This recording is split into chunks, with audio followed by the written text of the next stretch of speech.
Bonjour. C'est un réel plaisir, un grand honneur pour moi que d'assister à cette réunion du 21e congrès de cardiologie marocaine et 19e congrès maghrébin. Tout d'abord, je souhaite la bienvenue à nos confrères et amis et frères maghrébins, algériens et tunisiens. Je dois remercier Monsieur le Président Strout pour l'invitation et féliciter les membres de l'organisation, dont la majorité sont des femmes. Donc la parité est assurée à ce niveau-là, rassurez-vous.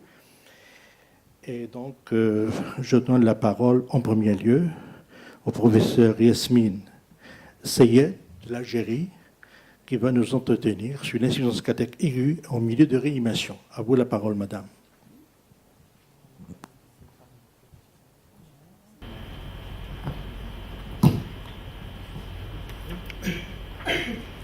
Monsieur le Président, chers maîtres, chers confrères, honorable assistance, permettez-moi de vous présenter ma communication qui s'intitule l'insuffisance cardiaque aiguë en milieu de réanimation.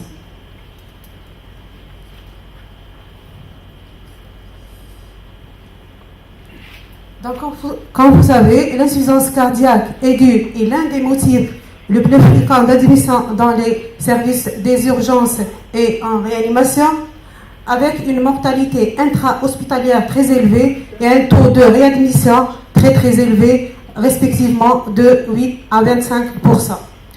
Malheureusement, la prise en charge médicamenteuse dans l'insuffisance cardiaque aiguë a peu évolué par rapport à l'insuffisance cardiaque chronique au fil des recommandations internationales des 2 dernières décennies.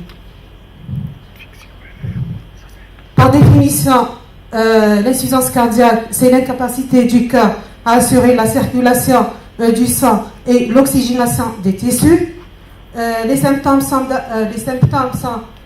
d'apparition rapide ou progressive, nécessitant un traitement urgent. Elle peut être liée soit à un épisode de nouveau chez un patient sans antécédent cardiaque ou au contraire à une décompensation d'une insuffisance cardiaque chronique. Elle peut revêtir plusieurs tableaux cliniques qu'il est recommandé de les séparer pour des raisons thérapeutiques. Pour des raisons, voilà les guidelines de 2008 qui ont fait une classification des différents tableaux cliniques de l'insuffisance cardiaque aiguë, avec au milieu le deuil pulmonaire, l'insuffisance cardiaque chronique décompensée, l'insuffisance cardiaque droite, le choc cardiogénique, l'insuffisance cardiaque dans le syndrome coronarien aigu et enfin l'insuffisance cardiaque dans la décompensation de hypertension.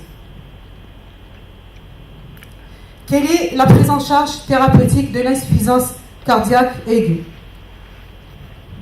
Les moyens disponibles, bien sûr, à part l'oxygénothérapie et la ventilation non invasive, les moyens thérapeutiques, c'est surtout les 3 classes thérapeutiques toujours disponibles pour le traitement de l'insuffisance cardiaque aiguë, à savoir les diurétiques, les vasodilatateurs et les inotropes positifs, et en cas d'échec, l'assistance circulatoire, et sans oublier, bien sûr, le traitement étiologique de l'insuffisance cardiaque aiguë.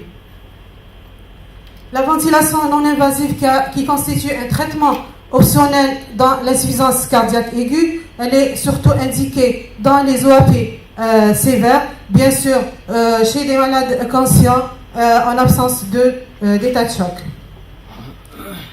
Les effets bénéfiques de la ventilation non invasive, bien sûr la correction de l'hypoxémie par l'augmentation du recrutement alvéolaire et l'amélioration du rapport ventilation-perfusion.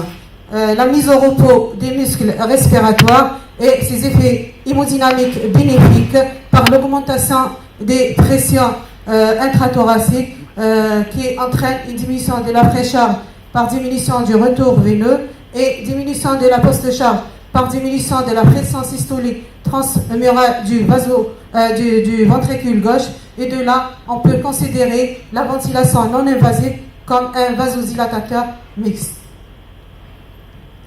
Deuxième classe, c'est les diurétiques. Généralement, ils sont donnés sans délai chez les malades en surcharge volumique De préférence, commencer avec des doses faibles. Et s'il n'y a pas de réponse, on peut avoir 4 alternatives, soit augmenter les doses, ajouter une deuxième classe de diurétique ou le perfuser en continu. Et dans la majorité des cas, on associe un vasodilatateur au diurétique. Sans oublier les risques des diurétiques, surtout les troubles électrolytiques et l'hypocalémie qui peut aggraver la situation. Pour les vasodilatateurs, malheureusement, ils ne sont pas donnés assez par rapport aux diurétiques. Ils sont donnés chez 20 à 25% des cas. L'indication principale des vasodilatateurs, c'est surtout l'insuffisance cardiaque aiguë avec une pression artérielle systolique supérieure à 110 mm de mercure. Ils peuvent être donnés, mais avec prudence, chez les malades qui se présentent avec une pression limite entre 90 et 110 mm de mercure, et de préférence ne pas les donner chez des malades en état de choc et les patients avec sténose aortique.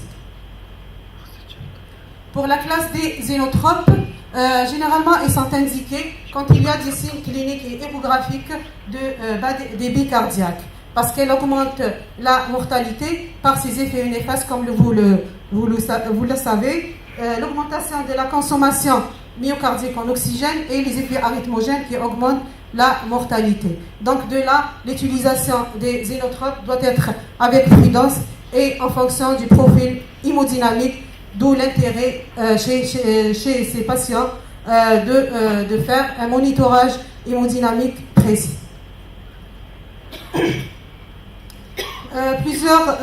Plusieurs molécules sont disponibles, mais les 3 options éventuellement combinables, c'est surtout la dobutamine, les inhibiteurs de la phosphodiesterase représentés surtout par la milrinone et les sensibilisateurs du calcium, le lévosimendan.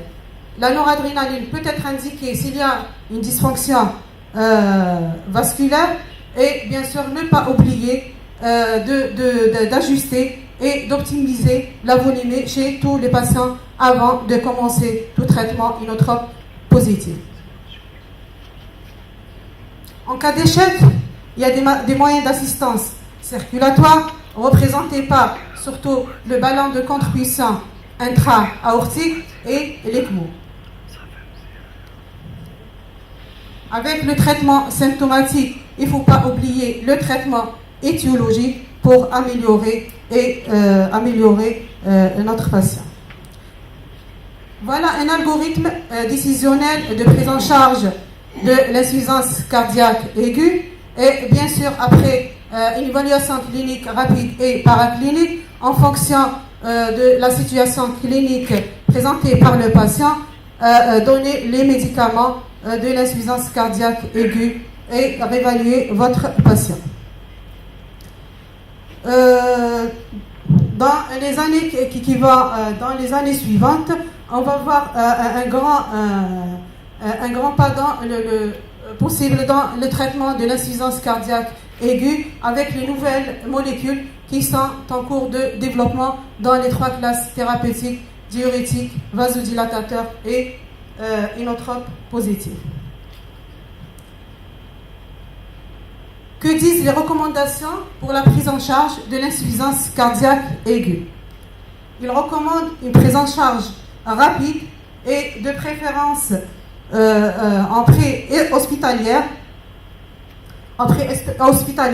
Cette prise en charge s'avère particulièrement importante selon les recommandations de plusieurs sociétés savantes, principalement européennes, dans l'évolution favorable des patients en insuffisance cardiaque aiguë.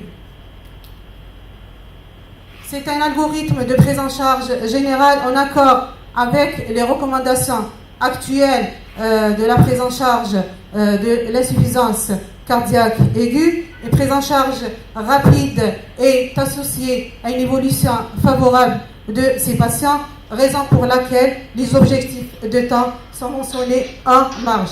Donc la connaissance de la situation clinique et l'instauration du traitement devrait être instaurée dans les 90 à 120 minutes qui suivent l'admission des patients.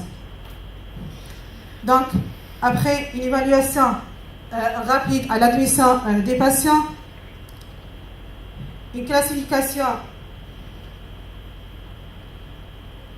classification simple en 5 scénarios cliniques permet de guider l'approche thérapeutique chez ces malades, selon guidé par le niveau de pression artérielle systolique à l'admission. Et comme vous voyez, selon le niveau de pression artérielle, le premier scénario, c'est des malades qui se présentent avec une pression artérielle systolique supérieure à 140. Les dérivés nitrés sont privilégiés chez ces malades. Les diurétiques sont rarement utilisés, sauf si les malades sont congestifs.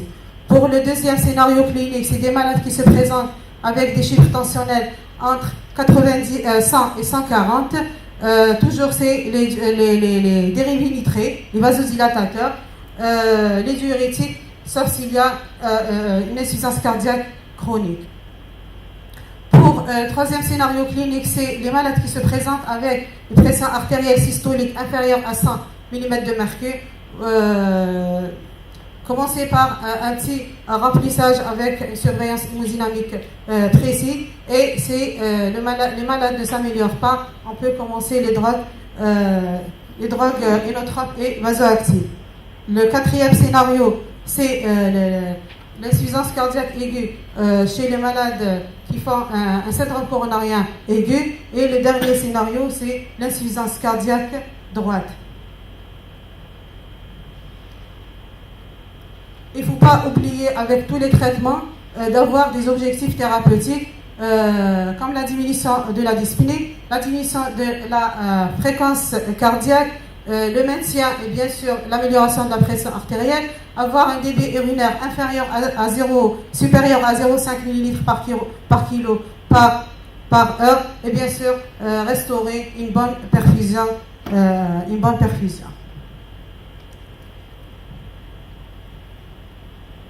Ne pas oublier de réévaluer fréquemment vos malades pour voir est-ce que on change notre démarche thérapeutique ou continuer dans le même sens. Et bien sûr, si le malade s'améliore, ne pas oublier de réintroduire ou d'introduire les bêta-bloquants à la sortie des patients. À titre d'illustration, je voulais vous montrer une petite expérience du service. Je vous rappelle que je suis réanimatrice anesthésiste dans un service de chirurgie cardiaque et de chirurgie de transplantation rénale. Donc, c'est juste, vous allez remarquer que c'est un petit échantillon qu'on a pris au service. C'est des malades, c'est des 10 patients qui sont hospitalisés dans notre service pour prise en charge d'une insuffisance cardiaque aiguë d'étiologie d'hiver dans une période de 3 mois entre janvier et mars 2016. Tous nos patients ont bénéficié d'un monitorage cardiovasculaire simple. Une pression artérielle sanglante a été posée chez 40% des malades. C'est des malades qui se sont présentés avec un état de choc cardiogénique, et bien sûr ils ont bénéficié de la mesure de la diurèse horaire. Le traitement a consisté, en dehors des mesures symptomatiques, à la mise en place d'une ventilation non invasive chez des malades qui se sont présentés pour une détresse respiratoire, des diurétiques, des vasodilatateurs et des drogues inotropes positives, à savoir la dobutamine, lévocémendel, avec ou sans des vasoconstricteurs, adrénaline ou noradrénaline. La majorité de nos patients étaient des hommes avec un sexe ratio de 0,6. La médiane des âges était de 58 ans et 80% de nos malades avaient un suivi en cardiologie. Les pathologies présentées par nos malades, 60% de nos malades étaient hypertendus, 40% ils étaient valvulopathes, 20% diabétiques, 30% coronaropathes et 10% un malade il était insuffisant rénal chronique. Les malades se sont présentés avec surtout des signes respiratoires de détresse respiratoire, des signes de défaillance hémodynamique, et 90% des patients avaient des signes objectifs de décompensation cardiaque. Sur le plan paraclinique, 100% des patients bénéficiaient bien sûr d'un ECG, dont 46% avaient une FA. Pour le BNP, il a été réalisé chez 30% des patients par manque de réactifs et la valeur était élevée dans 80% des patients. Pour les marqueurs cardiaques, on les a demandés chez 100% de nos patients et elles étaient élevées dans 55% des cas. Pour la gazométrie, elle était réalisée chez 90% des cas. Une radiographie thoracique demandée chez 100% des cas, elle était anormale dans pratiquement 70% des cas. Et une échographie transthoracique a été pratiquée chez 50% des cas, chez 62% des malades, mais surtout pratiquée par des cardiologues. 30% de nos patients avaient une fonction VG altérée. 3 patients ont bénéficié d'une ventilation non invasive. Les 4 patients en état de choc cardiogénique ont été obligés de les ventiler. 70%, ils ont reçu des diurétiques, 40% des dérivés nitriques avec des bolus répétés de 1 mg. On a utilisé les catécholamines chez 40%, c'était surtout la dobutamine ou l'ivosimental associé ou non à la noradrénaline. Et les posologies étaient conformes aux recommandations actuelles.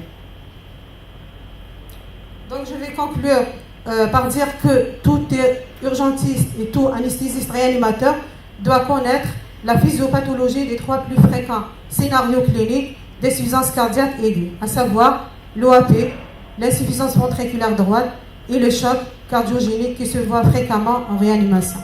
Et que la compréhension de ces mécanismes de physiopathologie est le point de départ des nouvelles règles thérapeutiques basées sur un traitement spécifique par scénario clinique. Et que le traitement de l'insuffisance cardiaque aiguë ne peut être uniforme. Le choix parmi les nombreux traitements ne peut pas être qu'après une évaluation rigoureuse de chaque situation individuelle, et chaque traitement devra être évalué le plus fréquemment possible. De plus en plus, la prise en charge de ces patients fait appel à des équipes pluridisciplinaires, à savoir les anesthésistes réanimateurs, les cardiologues et les chirurgiens. Je vous remercie.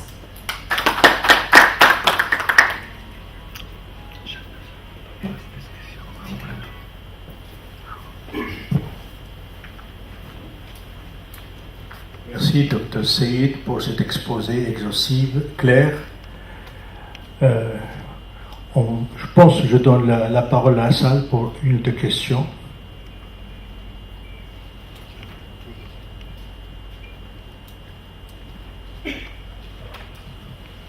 C'était clair?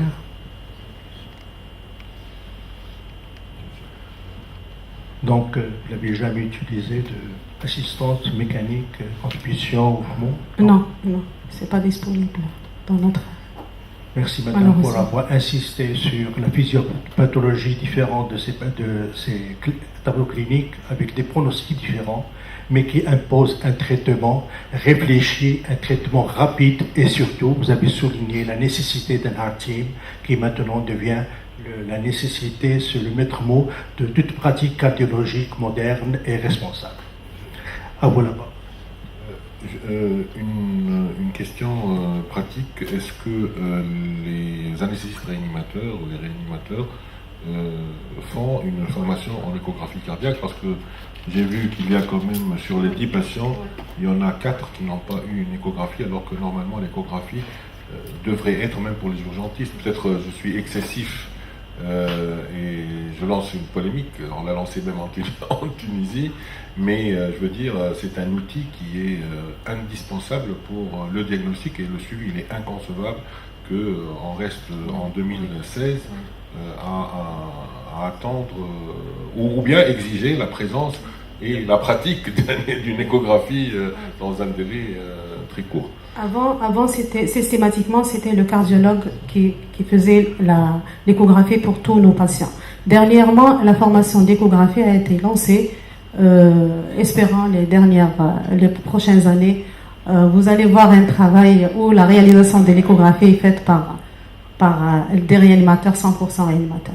Parce que, en fait, mais on reste toujours quand même, on demande toujours l'avis des cardiologues parce que en général, la pratique de l'échographie par le réanimateur, c'est de débrouillage. C'est juste pour avoir. Non, l'expertise reste certainement pour le cardiologue, mais comme outil, oui. Ça doit exister. S'il y a une intervention très rapide et il fait partie de l'équipe, ça, on n'en parle pas. Mais comme outil, on peut appeler ça débrouillage ou etc. Mais ça peut aider. Le deuxième point, j'ai vu qu'il y a eu chez vous un recours au lévosimendan. Voilà, je voudrais avoir votre avis concernant ça, sachant que pour les guidelines sur l'assurance cardiaque aiguë, il faudrait en être fier. Il y a au moins 2 maghrébins qui sont dans le papier qui est sorti. Donc dont un qui a beaucoup publié sur le lévosimendan. Donc je voulais savoir quel est votre avis sur ça. Notre avis, c'était l'utilisation dans notre service, c'était surtout chez les malades en sortie de CEC qui font des bas débits. Je vous dis que je suis réanimatrice dans un service de chirurgie cardiovasculaire. Dans notre expérience, c'était surtout pour des malades en sortie de circulation extracorporelle qui font un bas débit réfractaire aux d'autres drogues telles que la dobutamine. On a fait une étude récemment comparant dobutamine et lévosimendan. C'est vrai, l'échantillon il était de 40 malades, mais on a trouvé vraiment une diminution de la mortalité et une diminution surtout de la durée de séjour en réanimation par rapport à la dobutamine. Avant de passer à notre prochaine communication, je voudrais faire une petite remarque. Au cours de ces situations, il faut avoir un avis échocardiographique et non pas de débrouillage. Il s'agit d'une situation critique, il faut avoir des résultats sûrs. Voilà ma réaction d'un ancien. Voilà, c'est la remarque. À vous la parole, madame. Voilà, juste un petit mot. Il se trouve que Dr Sayed travaille dans le même hôpital que moi, spécialisé en cardiologie. Peut-être que c'est nous qui les ont un petit peu handicapés. Ils ont un service juste en dessous, avec une trentaine de cardiologues, et ils en ont 3 affectés dans leur service. Peut-être que ce n'est pas une bonne chose, je ne sais pas comment ça se passe ailleurs, mais on va s'améliorer. Mais en tout cas, merci madame pour cette excellente présentation et communication.